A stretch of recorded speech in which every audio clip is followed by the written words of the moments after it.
Bonjour, bien-aimés frères congolais, chrétiens de la RDC, serviteurs de Dieu. Je vous salue et que la grâce de Dieu soit avec vous. Je vous rappelle que le Rwanda fait la guerre à la RDC, la République démocratique du Congo, et notre pays n'est pas en paix à cause du régime Kagame, depuis que ce régime est là. Il est parfois regrettable de voir qu'il y a des chrétiens qui ne suivent même pas les informations, qui ne suivent pas l'actualité dans notre pays, qui n'aiment pas le pays, qui ne sont pas patriotes. Et l'évangile que nous avons nous vient d'Israël. Et voyez comment le peuple israélien aime leur pays, et ce peuple est prêt à se battre contre tout, disons, tout peuple qui s'élève contre lui. Vous voyez ce qui se passe entre l'Israël, la Palestine et bien d'autres pays autour d'Israël. Mais chez nous, le chrétien semble très passif. Les chrétiens ne suivent presque pas les informations. Les chrétiens n'aiment pas ce qui est chez lui. Les chrétiens ne se soucient pas de son pays, même quand le pays est agressé, comme c'est le cas présentement. Ça fait plusieurs décennies que notre pays est en guerre, lui imposée par les Rwandais, qui créent des groupes armés, juste dans le but de tuer, de violer, de voler nos minéraux, de faire du mal et plus loin de balkaniser notre pays. Mais les chrétiens ne connaissent pas du tout, la plupart des chrétiens n'ont pas le temps de s'intéresser à l'actualité de leur pays. C'est comme si Dieu qui nous a mis dans ce pays ne savait pas que ce pays nous appartient et nous l'a donné à nous comme notre pays. Et Dieu a établi des frontières. Il a mis des bornes pour chaque pays. Et les hommes l'ont fait aussi avec la conférence de Berlin. Alors, comment se fait-il, c'est Dieu-là qui refuse que d'autres personnes, qu'aucun peuple ne puisse s'ingérer dans l'autre, qu'aucun peuple ne puisse déplacer les bords de notre pays. Mais aujourd'hui, les Rwandais, à chaque moment, tentent toujours de balkaniser notre pays, de s'imposer, de diriger notre pays en s'infiltrant dans tout, dans toutes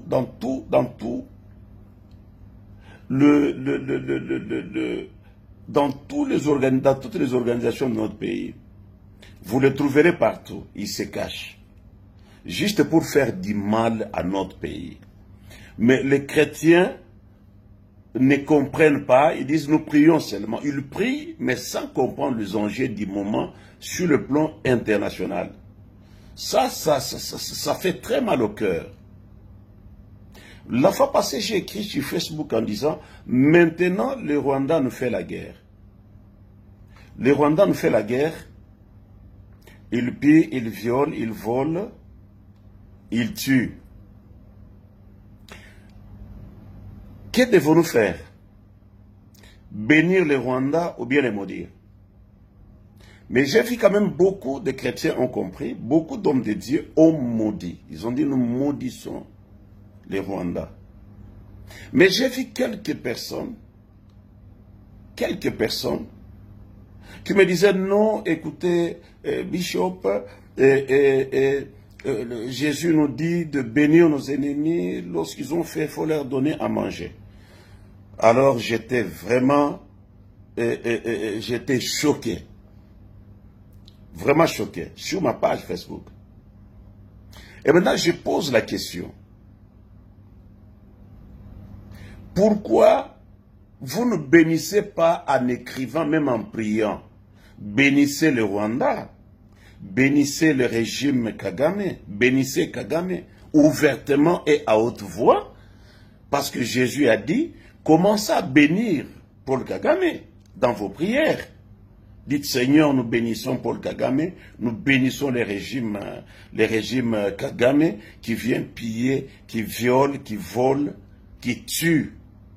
Comme si vous ne connaissez pas le nombre de nos compatriotes tués à l'Est. Un nombre qui dépasse de loin les génocides rwandais. Vous comprenez que parfois vous ne comprenez pas. Le chrétien, on se réfugie toujours derrière certaines références bibliques, par peur, par passivité. Alors aujourd'hui, moi je vous demande, par rapport à cette écriture que vous me donnez, Matthieu chapitre 5, mais je voudrais vous voir écrire, de prier même pour bénir Paul Kagame, et donner à l'armée rwandaise tout ce qu'elle a besoin pour conquérir notre pays, pour tuer encore nos compatriotes. Parce que Jésus a dit, donnez même la nourriture à vos ennemis. Lorsqu'ils ont soif, vous leur donnez à boire. Faites-les. Faites des cotisations, faites des collectes, envoyez au Rwanda, envoyez à l'armée rwandaise. Donc vous voyez que parfois vous ne comprenez pas. Mais je voudrais vous dire que dans la Bible, Jésus-Christ a maudit, lui-même a maudit. Dans Marc chapitre 11, que je vais vous montrer, Jésus a maudit, Marc chapitre 11, le verset 13, commencez par là. Jésus a maudit un figuier parce que le figuier n'avait pas de fruits. N'avait pas de fruits. Jésus n'a pas béni ce figuier, il l'a maudit. Il a dit jamais que tu ne portes de fruits. Et les disciples entendaient cela. Et par après, au verset 21, Pierre appelle cela malédiction. Il dit à Jésus, voilà ce qui est arrivé à l'arbre sur lequel tu as jeté la malédiction. Regardez Marc chapitre 11, le verset 21. Il dit, tu as jeté la malédiction sur l'arbre. Mais quel fruit porte Paul Kagame et son régime aujourd'hui pour être béni? Ne devons-nous pas ensemble d'une seule voix? Et là, en bas, vous allez voir que Jésus donne la réponse à Pierre pour montrer la puissance de la parole qui sort de la bouche. Souvenez-vous que la guerre entre David et Goliath, c'était une guerre de déclaration, de malédiction. Nous avons nos troupes au front qui se battent. Et nos paroles en tant qu'Église, ce que nous jetons comme malédiction sur Paul Kagame et son régime, ici nous faisons la part des choses entre le peuple rwandais et le régime Kagame. Je le sais très bien. Au Rwanda, il y a le Rwandais qui prie et qui n'ont rien à voir avec ce que Kagame fait.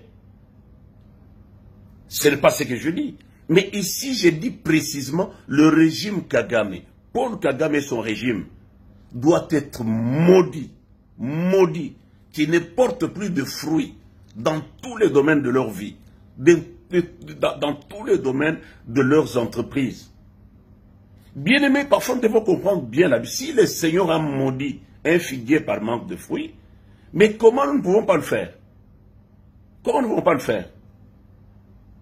Nous mettons à part le peuple rwandais. Aujourd'hui, nous bénissons notre armée. Nous disons que notre armée aille loin pour l'intégrité territoriale. Nous soutenons les chefs de l'État, nous soutenons le gouvernement congolais pour que nous puissions vaincre le M23, l'ADF et les gouvernements rwandais. Donc voilà, je vous demande, bien-aimés, aujourd'hui, dans des temps comme celui-ci, nous devons taire nos sentiments tribaux, nous devons taire nos sentiments politiques, opposition, majorité, mais nous devons tous être un seul homme pour bouter hors de notre territoire les envahisseurs de notre pays. Le chrétien, nous devons prier pour notre pays. Nous prions pour que nous puissions vaincre. Et au contraire, nous maudissons. Je maudis le régime Kagame. Je maudis Paul Kagame. Que jamais quelque chose de beau ne leur arrive. Que jamais ils ne puissent prospérer, aller de l'avant. je les maudis au nom de Jésus-Christ. Parce qu'ils méritent la malédiction. La Bible dit, la malédiction sans cause n'a pas de fait. Mais ici, notre malédiction a des causes. Pourquoi? Parce que Paul Kagame cherche à déplacer les bornes de notre pays, il cherche à balkaniser notre pays, il cherche à détruire, à mettre tout un peuple sous l'opprobre, sous la souffrance. Ça, non, nous ne pouvons pas accepter cela. Nous ne pouvons pas accepter cela. Et toi, qui penses que non, il faut bénir l'ennemi, il faut lui donner à boire, il faut lui donner à manger, écris clairement que je bénis Paul Kagame, je bénis l'armée rwandaise qui tue chez nous, je bénis le régime rwandais qui tue chez nous, qu'il soit béni et fait des cotisations, envoyez-les. Envoyez-les pour qu'ils puissent continuer la guerre. Parce que Jésus a dit, non, écoutez bien, mais nous devons réfléchir. Permettons à notre armée de remporter la victoire, de gagner ces combats par des paroles de foi, par de malédictions jetées sur Paul Kagame et son régime. C'est là au nom de Jésus-Christ. Maudissez-les, écrivez, maudit, faites des audios, maudissez Kagame, maudissez son régime pour que le Congo puisse vivre en paix. Merci beaucoup. Que Dieu vous bénisse.